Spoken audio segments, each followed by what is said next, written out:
এই জগৎ সংসারে সবচেয়ে ভারী বস্তুকে জানো সত্যি এই জগতের বুকে সবচেয়ে ভারী বস্তু হচ্ছে পিতার কাঁধে পুত্রের মৃতদেহ।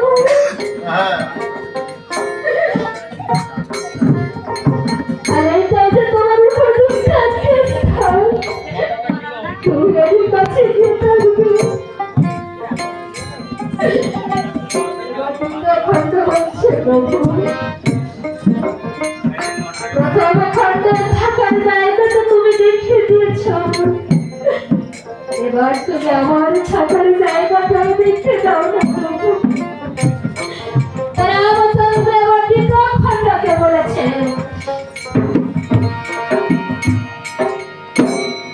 শূন্য শূন্য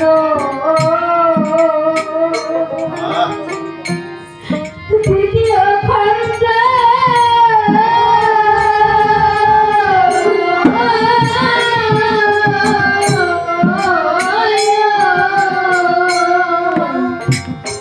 কৌশল ভুলি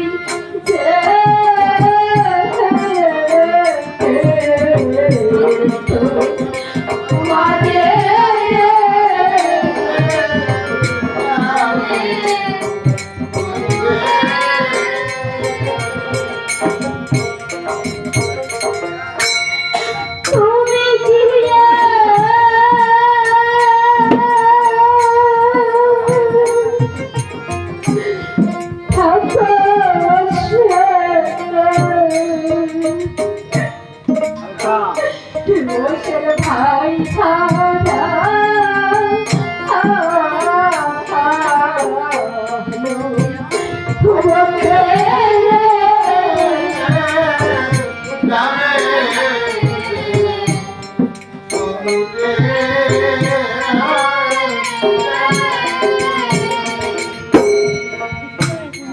এবার রামচন্দ্র বলছে, ওই দ্বিতীয় খণ্ড শুনে পড়বে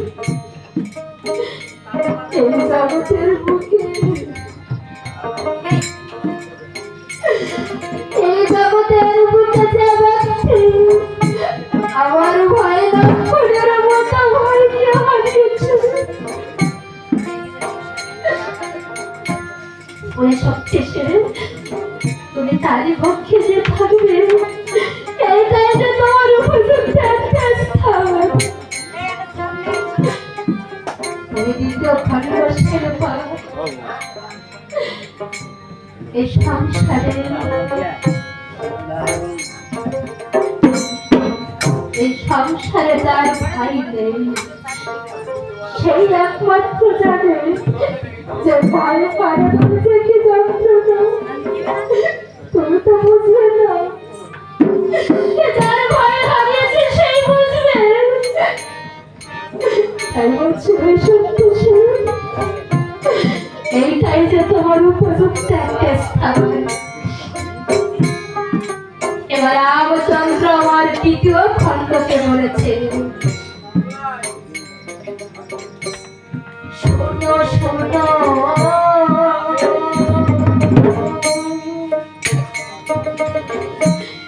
দ্বিতীয় খণ্ড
এবার রামচন্দ্র বলছে, ওই তৃতীয় খণ্ড ছেলে পর এই মায়াময় সংসারে যে ব্যক্তি আমার সীতার মতো স্ত্রীকে হারিয়েছে, যে আমার সীতার মতো স্ত্রীকে হারিয়েছে, তবে তারই পক্ষে যে থাকবে। রামচন্দ্র যাওয়ার লক্ষণ রাখা কিছুতেই শুনতে পারছেন না। রামচন্দ্র আমার বারবার লক্ষণকে জড়িয়ে ধরে কাঁদছে আর বলছে, লক্ষণ একটিবার উঠে কথা বলো, লক্ষণ তুমি একটিবার উঠে কথা বলো। রামচন্দ্র যখন লক্ষণকে নিয়ে কাঁদছে, এমন সময় নিঃস্বরে বলছে,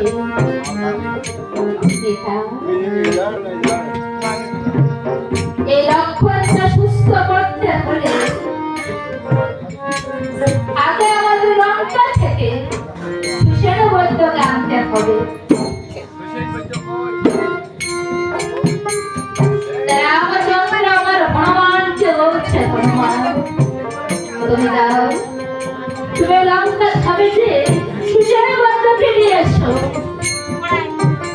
হনুমান আমার প্রভুর কথা মতো প্রভুর চরণে প্রণাম করে হনুমান যাত্রা করেছে লঙ্কা খাবে সুষেণ বৈদ্যকে আনতে।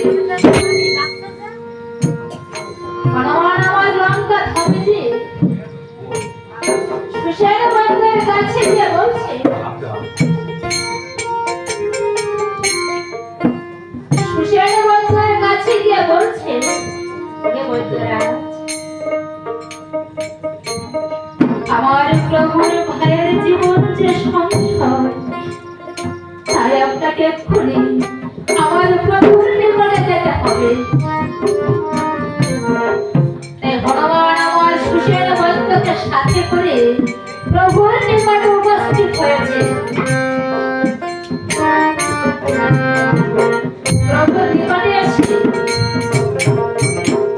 সুষেণ বৈদ্য আমার লক্ষণে হস্ত করে প্রভুকে বলছে, প্রভু তোমার লক্ষণটা এখনো বাঁচানো যাবে যদি আজ রাতের ভেতরে ওই গন্ধমাদন পর্বত হতে বিশল্যকরণী মৃত্যু সঞ্জীবনী ও অস্থি সঞ্চারিণী এই তিনটি ঔষধ আনতে পারে, তাহলে লক্ষণকে বাঁচানো যাবে।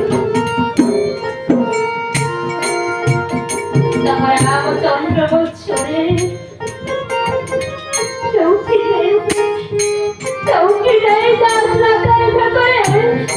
আমার লক্ষণের জন্য সদান্তে পারবে।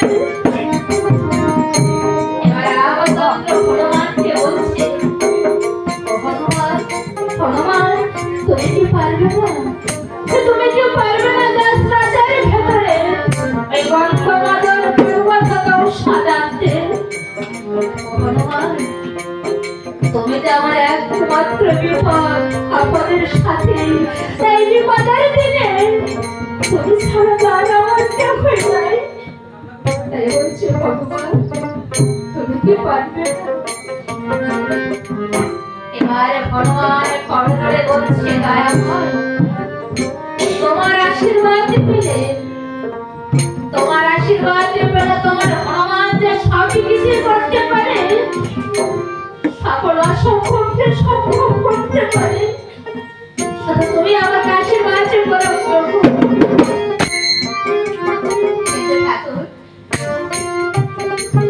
আমি যখন বড় ক্ষুধার্ত, যদি কিছু খাবার পেতাম তাহলে একটু সুস্থ অবস্থায় আমি যেতে পারতাম। তাই কয়েকজন রাম ভক্ত মিলে হনুমানের জন্য যাত্রা করেছে ভিক্ষা করতে।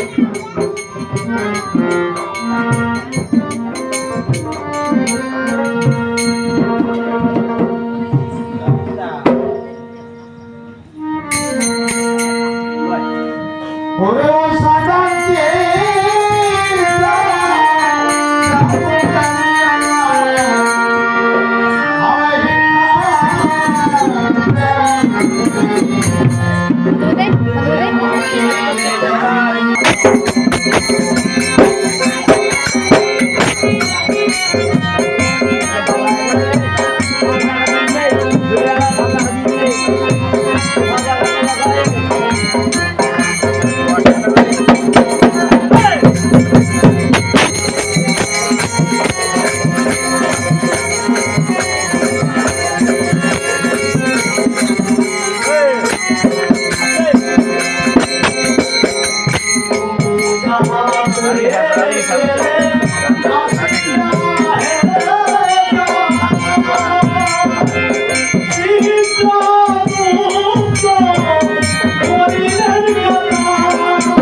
আমি অতি অভাজ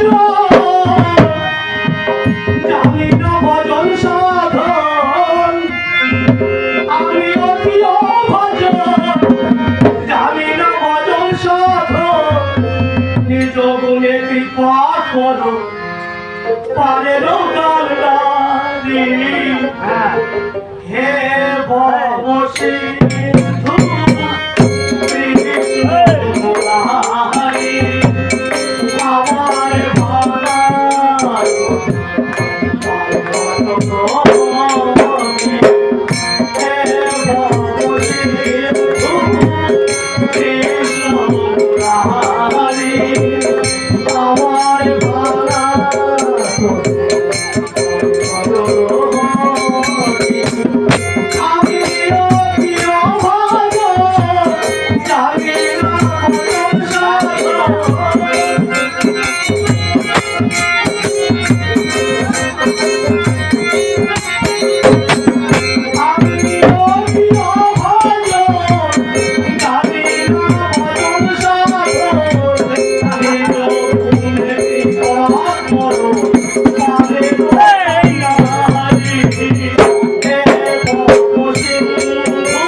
রামচরিত্র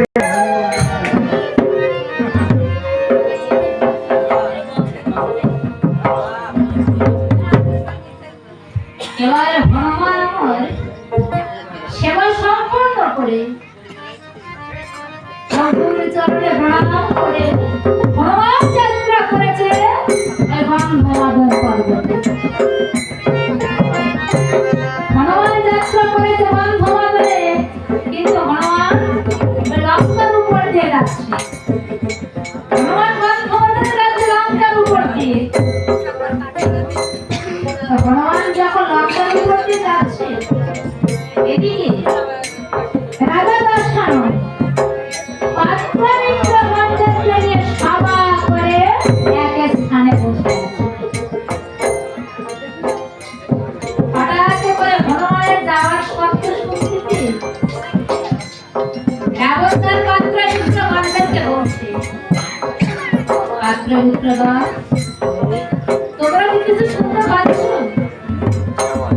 এবার পাত্রমিত্রগণ বলছে, মহারাজ, আমরা তো কিছুই শুনতে পেলাম না। রাবণে বলছে, আমি কিন্তু শুনতে পেয়েছি।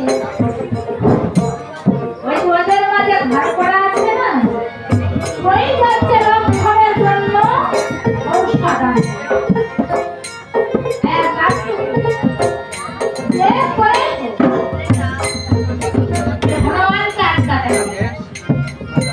তোমাদের মাঝে কেউ কি পারবে রাতের মধ্যে হনুমানকে আটকাতে?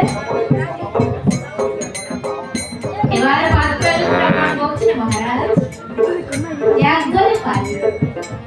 তো বলছে, মহারাজ, আপনার মামা ওই কালদেবী আছে না, ওই কালদেবী একমাত্র পারবে হনুমানকে আটকাতে।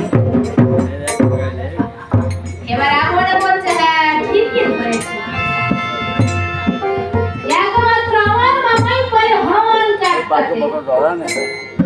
রাবণ কি করেছে? রাবণ এবার মামা কালদেবীর বাড়ির দিকে যাত্রা করেছে। মামা কালদেবীর বাড়ির সাথে গিয়ে কালদেবী বলেছে, মামা গো, তুমি কি বাড়িতে আছো?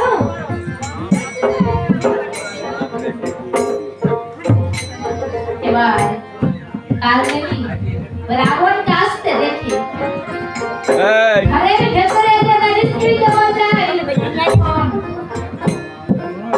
ওই যাচ্ছে না রাবণ।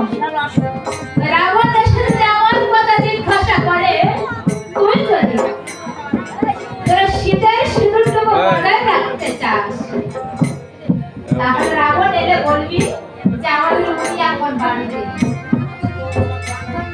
এবার কালদেবীর স্ত্রী বলছে, আচ্ছা ঠিক আছে, আমি বলবো।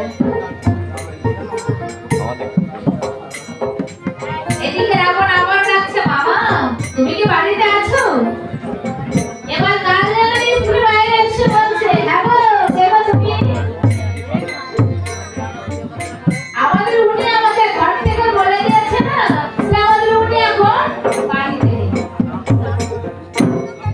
তখন কালদেবীর স্ত্রীর কথা শুনে রাবণ তখন কি বলেছে, আরে শোনো গো শঙ্করী শ্যামা,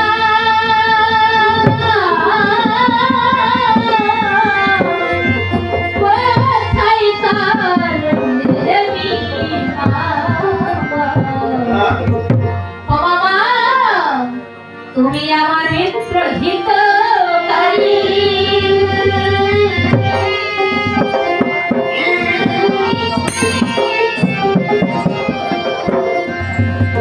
ও মামা করি তোমার নিবেদন,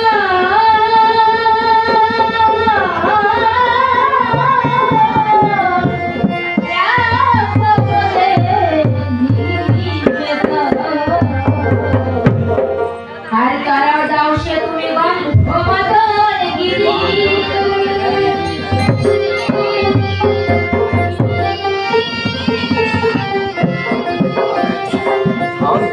একদম কম। এদিকে কালদেবী ভাবছে, সর্বনাশ, এবার তো আর রক্ষা নেই, এবার তো আমাকে যেতেই হবে। তো যাই শুনে গিয়ে তো কালদেবী বাইরে এসে বলছে, কে ভাগ্নে নাকি? তা কি খবর ভাগ্নে? রাবণে বলছে মামা আমি একটু বড় বিপদে পড়ে তোমার কাছে এসেছি। এবার কারণী বলছে ভাগ্নে তোমার আবার কি হয়েছে? রাবণে বলছে মামা আমি লক্ষ্মণকে শক্তিশালী যুদ্ধ করেছি। এই লক্ষ্মণকে বাঁচানোর জন্য হনুমান যাচ্ছে গন্ধমাদন পর্বতে ঔষধ আনতে। যে করে হোক হনুমানকে তোমার আটকাতে হবে। কি রে? আর এই কাজটা করতে পারলে আমি তোমাকে বড় একটা বক্সিস দেব। এখন দাঁড়াবি বলছো ভাবলে কি বক্সিসের আদত শুনি? এমন এমন কি বলেছে? আরে মারিলে পকড়ে কুমারে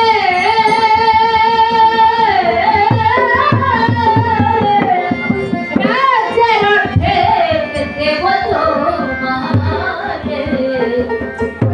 আর দেব অর্থে বলো মনি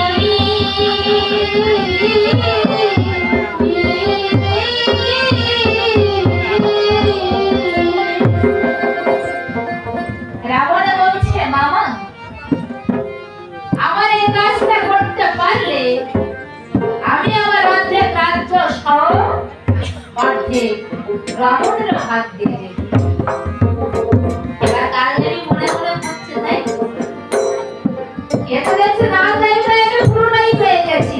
তাই কালদেবী আবার কেমন ভাবে যাত্রা করেছে। ও চলিলে মি মামা গো, মায়ের পুতলিয়া চলিলে মি মামা গো। আরে মায়ের নিদান থেকে বিপদ মায়া জানে, ও চলিলে মি মামা গো। মায়ের কোলে চলেছে তুমি সেরন্ত মাধবে, ও চলিলে মি মামা গো। আরে মায়া রে তোর শিখি খবর হিয়ার পর, ও চলিলে মি মামা গো। কি বসে বসে আছে কালমি কাপড়, ও চলিলে মি মামা গো। আরে সাবধানে না সাবধানে না ফাকরে ফাকরে করে, ও চলিলে মি মামা গো। আরো বসে তো বলে মায়া রে দিদি ও দিদি নারে, ও চলিলে মি মামা গো।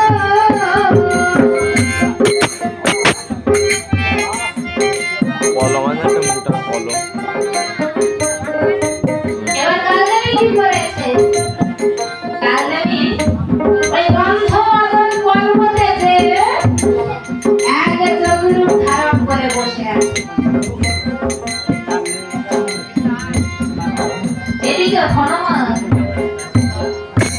চারিদিক অনুসরণ করতে বেড়াচ্ছে, কিন্তু কোথাও পাচ্ছে না।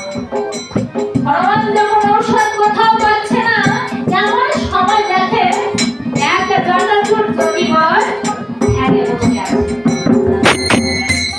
হনুমান দেখছে একটা যোগীবর ধ্যানে বসে আছে। তাই হনুমান কি করেছে? হনুমান আবার ধীরে ধীরে যোগীবরের কাছে গিয়েছে। যোগীবরের কাছে গিয়ে বলছে, ওরে যোগীবর আমি আপনার শরণাপন্ন, আমাকে একটু উপকার করবেন? তখন কালদেবী বলছে হনুমান তোমার কিছুই বলতে হবে না, আমি তোমার সব কথা আগে থেকে জেনে গেছি। তোমার আমার প্রভুর ভাইয়ের জীবন সংসার, তাই তো তুমি এখানে এসেছো ঔষধ দিতে। তা হনুমান তুমি যদি ঔষধ দিতে চাও এক্ষুনি সরোবর থেকে স্নান করে আসতে হবে, তা না হলে আমি তোমাকে ঔষধ দিতে পারবো না। তাই হনুমান আমার যোগীবরের কথা বিশ্বাস করে যাত্রা করেছে সরোবরে। হনুমান সরোবরে গিয়ে যেই মাত্র সরোবরে পা দিয়েছে, যেই মাত্র সরোবরে পা দিয়েছে অমনি হনুমানের পায়ে জানকী জড়িয়ে ধরেছে।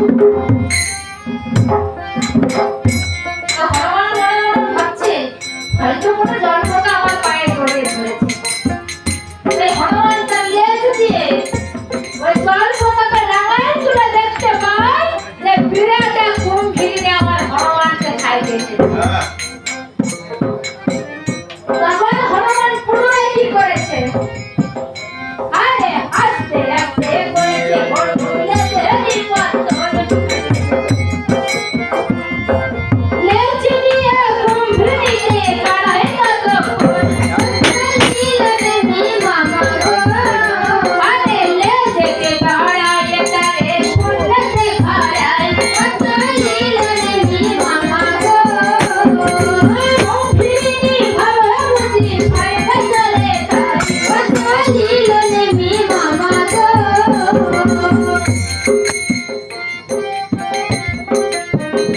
ভগবান যখন এই কুম্ভীরিকে তার লেজ দিয়ে জড়ায় শুনতে খাড়াচ্ছে, এমন সময় কুম্ভীরি এক দেবী মূর্তি ধারণ করে শূন্যপথে চলে যাচ্ছে। এদিকে হনুমান পেছন থেকে ডাক দিয়ে বলছে, দাঁড়াও, কে গো তুমি দেবী? তোমার পরিচয় চাই, আমাকে বলে দাও। এবারে শূন্য পথ থেকে দেবী বলছে, হনুমান, আমি হলাম সর্বে নর্তকী, আর নাম আমার গঙ্গবাদী। আমি দক্ষ মুনির অভিশাপে এই সরোবরে কুম্ভীরিকে পেয়েছিলাম। তোমার হাতে আমি মুক্তি লাভ করেছি। হনুমান, আমি তো বেঁচে গেছি, কিন্তু তুমি খুব সাবধান। কেন জানো? রাবণের মামা কাল লেগে তোমাকে মারার জন্য ওখানে যোগী বেশে বসে আছে। হনুমান বলছো, তাহলে এই ব্যাপার, তো তোমাকে ভাবতে হবে না। আমি যখন একবার জেনে গেছি তো রাবণের মামা কাল লেগে, তখন যা করার আমি নিজেই করে নেব। এদিকে কালদেবী মনে মনে ভাবছে, তাই আমি তো হনুমানকে পাঠালাম, অনেকক্ষণ হয়ে গেছে, ও এখনো কি ফিরে এলো না? আরে ফিরে আসবেই বা কি করে? ওখানে যে যায় সে তো আর ফিরে আসে না। আমার মনে হয় এতক্ষণ হনুমানের 12টায় বেজে গেছে। এবার তো আমার আনন্দ নাচতে ইচ্ছা করছে। এই গানটা কি করেছে? আনন্দে আনন্দে নৃত্য করে গো, আনন্দে আনন্দে নৃত্য করে গো, আনন্দে আনন্দে। আরে হনুমানকে পেয়েছি আমি, নেই কোনো সংশয় বলে, আনন্দে আনন্দে এখন আমি গঙ্গায় গিয়ে রাঙা হতে চাই বলে, আনন্দে আনন্দে রাজা হব, রাজ্য হব, বসবো সিংহাসনে রে, আনন্দে আনন্দে রাজনীতি মূর্খ আমার কতটুকু জানে রে, আনন্দে আনন্দে সোনার খাটে বসবো আমি, রূপার খাটে পাব রে, আনন্দে আনন্দে সুন্দর পরিবারে প্রেমে দেবে পাব রে, আনন্দে আনন্দে রাজ্য ভাগ করে দেব তোর ঠিকানা দিয়ে রে, আনন্দে আনন্দে পূর্বে দেব ভাবে ডাব বলছি রে, আনন্দে আনন্দে রাবণীর ভাগ করিব দিয়ে খেলা খেলিবে, আনন্দে আনন্দে সেই ভক্ত দেব টেনে দেব গঙ্গা তরিতে, আনন্দে আনন্দে।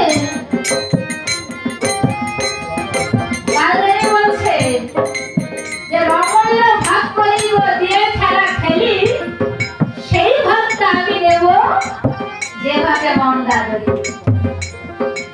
তখন কালদেবী আবার বলছে, সি সি সি সি, আমি কি বলছি, কি বলে ফেললাম? এই মন্দা করি যে আমার সম্পর্কে ভাগ নেব, আমি কি বলছি, কি বলে ফেললাম? তখন কালদেবী বলছে, যা এত বেশ ভাগাভাগির ব্যাপার যখন আমি ভালোটাই নেব, তবে নিজে নিজে থাকতে যাচ্ছি কেন? তবে এখন আমার মনে একটাই দুঃখ, দুঃখটা হচ্ছে আরে রাজা বলা রাজ্যকে করে বড় তাকে রে, আনন্দে আনন্দে ইন্দ্রাজ যে মারা গেছে, আর মধ্যে বাপ রে,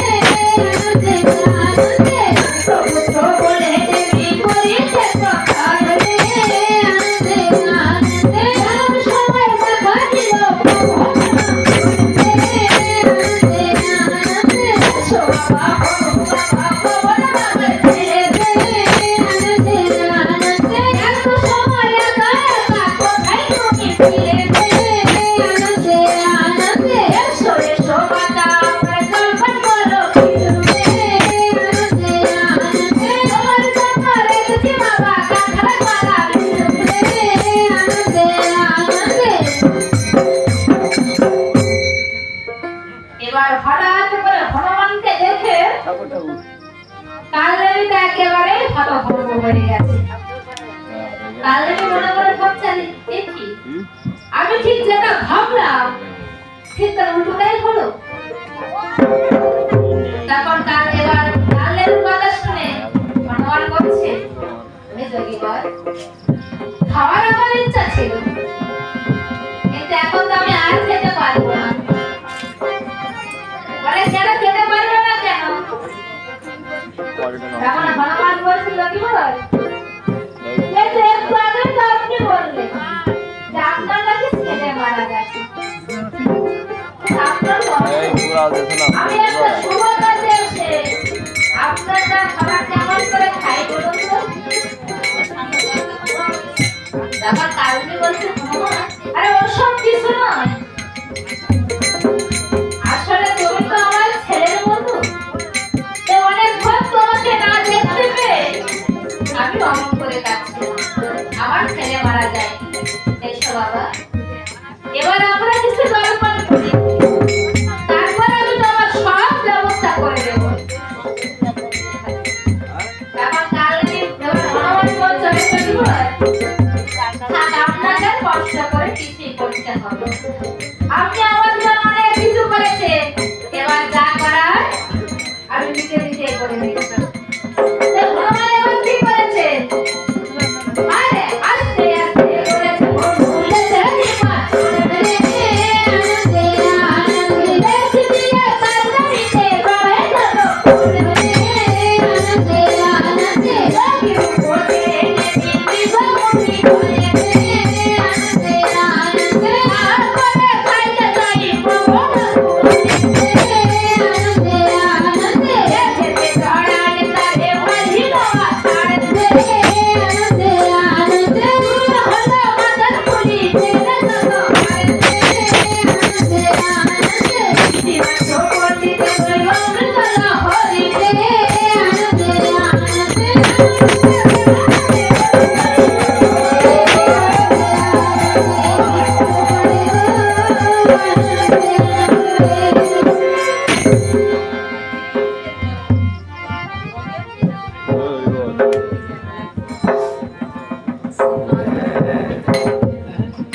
এদিকে রাবণ রাজা কালদেবীর মৃত্যুর খবর শুনে বলছে, এখন আমি কি করবো? হনুমান তো ঔষধ নিয়ে আসবে। রাবণ রাজা কি করেছে, রাবণ রাজা আমার সূর্যদেবকে স্মরণ করেছে। এই সূর্যদেবকে স্মরণ করেছে, এবার সূর্য এসে বলছে, মহারাজ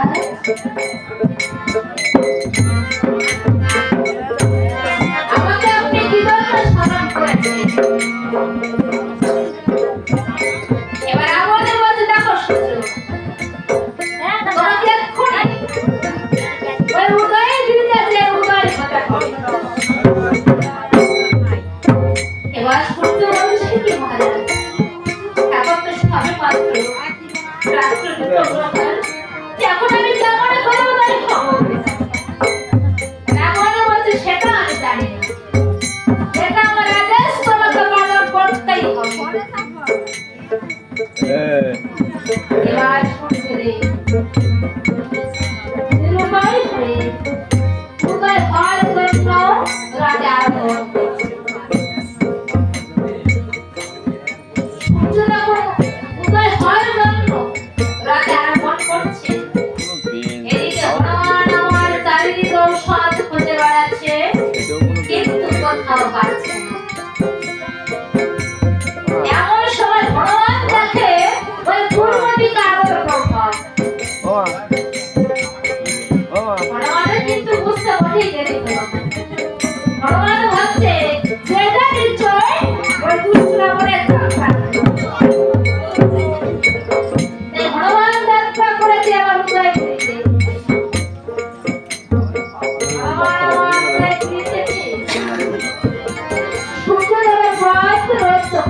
ভগবানে বলছো তুমি বোধহয় বলতে যাচ্ছ তা আমি এখানে কেন এসেছি তুমি জানো আমার অনেক দিনের ইচ্ছা যে তোমার সঙ্গে একটু মিত্রতা কেন না তোমার নাম ভানু আর আমার নাম হচ্ছে কম।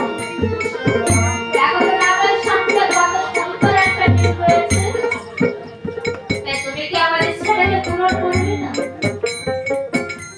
এবারে হনুমানের কথা শুনে সূর্যবংশ হনুমান তুমি আমার সঙ্গে মিত্রতা করতে চাও তো বেশ আজ থেকে তুমি আর আমি মিত্রতা হয়ে গেলাম আজ থেকে তুমি আর আমি মিত্র হয়ে গেলাম এখন হনুমানে বলছে তা সূর্যদেব মিত্রতা আমার হয়েই গেছে একটু আরেকবার না করলে কি হয়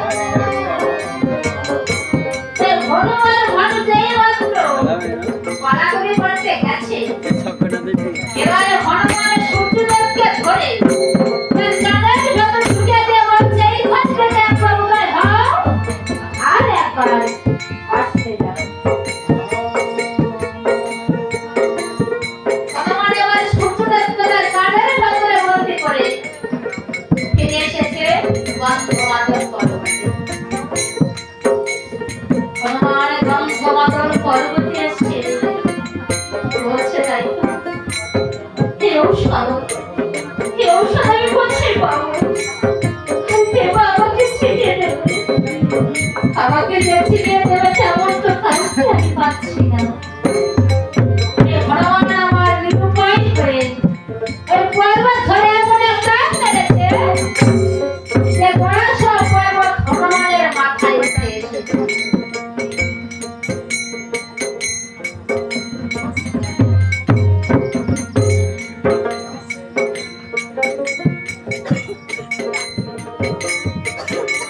এবারে হনুমান পর্বতের খাড়া মাথায় করে নিয়ে মনে মনে চিন্তা করছে তাই আমি তো আমার প্রভুর জন্মভূমি অনেক দিনের ধরে তাকে দেখতে নাই তাই আজ একটিবার আমি আমার প্রভুর জন্মভূমির উপরে দিয়ে যাব আর তাছাড়া যখন তো রাজার মালিক আমি এখন যা ইচ্ছা আমি তাই করতে পারি তাই ভগবান আমার এই পর্বতের ছাড়া মাথায় করে নিয়ে অযোধ্যার উপর দিয়ে চলে যাচ্ছে ভগবান যখন অযোধ্যার উপর দিয়ে চলে যাচ্ছে এদিকে ভালো গ্রামের পাদুকা দুখানা ও সিংহাসনের উপরে রেখে হাত জোড় করে বসে আছে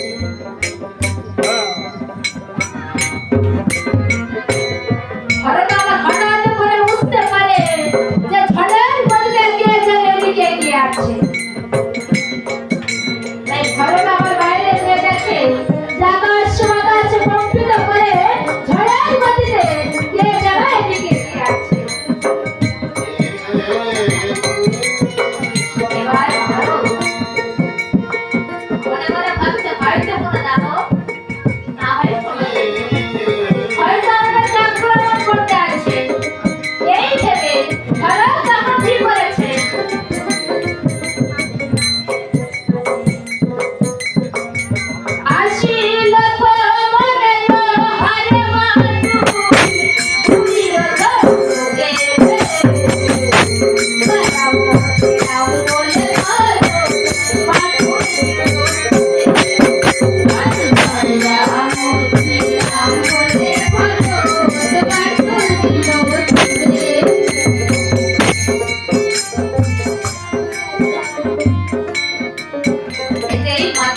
জয় অখণ্ড দয়ার বন্ধুকে স্মরণ করে বলছো দয়াম আমার দয়া তোমার কাছে উদ্ধার হলো না প্রভু।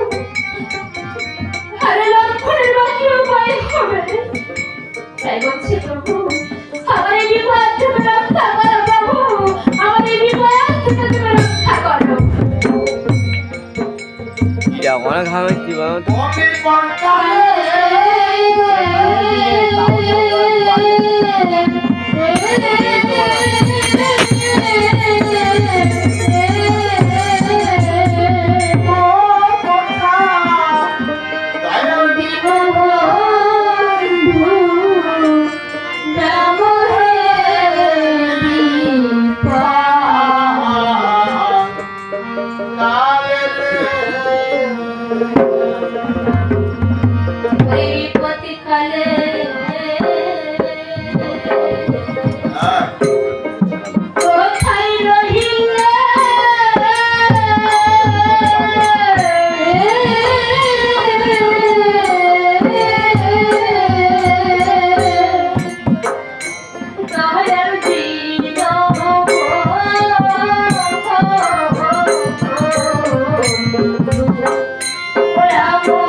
প্রভুকে ডাকছে আর কাছে এমন সময় ওই রাম নাম শুনে অযোধ্যার ভক্তগণ ছুটে এসেছে। সবাই এসে দেখে যে একটি বানর বিশাল একটা পর্বত মাথায় করে নিয়ে দাঁড়িয়ে আছে। তখন একে একে জিজ্ঞাসা করছে, আরে আরে কে তুমি, আর তোমার মাথায় বিশাল পর্বত কেন? হনুমান বলছে, আমি যে রামচন্দ্র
সংবাদ শুনে সবাই কাঁদছে।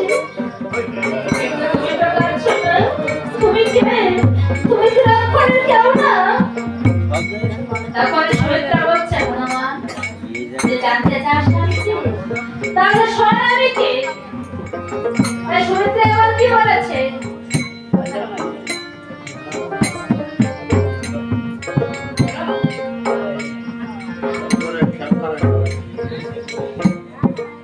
সুমিত্রা বয় হলে আমি লক্ষ্মণের জননী।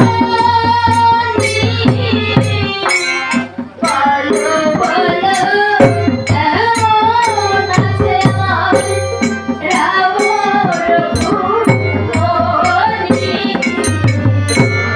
বলো বলো কেমন আছে আমার রাবণ ভূপতি। হনুমান বলছে, ভগবান, নিজের ছেলের জীবন সংশয়, আর তুমি এই নিজের ছেলের কথা জিজ্ঞাসা না করে তবে অন্যের ছেলের কথা জিজ্ঞাসা করছো। তুমি কেমন মা? তখন সুমিত্রা বলছে, হনুমান, তুই যদি আমার রামকে চিনতিস তাহলে বৃথার পর্বতে খানার মাথায় করে দিয়ে মরতিস না। কেননা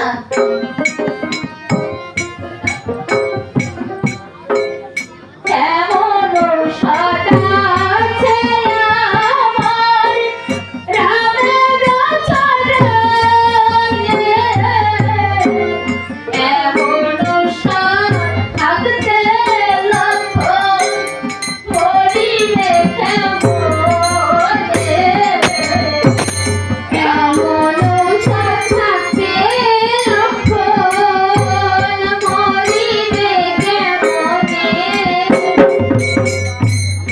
সুমিত্রা বলছে, হনুমান, আমার রাম বেঁচে থাকতে আমার লক্ষণের যে কিছুই হতে পারে না। তুই শীঘ্র করে যা আমার রামের কাছে। তারপর হনুমানে বলছে, মাগো, কেউ যদি দয়া করে এই পর্বতে খানা আমার মাথায় তুলে দেয় তাহলে আমি আমার প্রভুর কাছে যেতে পারবো। এই ধরো, তার ধনুকে বাণ যোজনা করে সর্বাংশ হনুমানকে সঙ্গে তুলে দিয়েছে।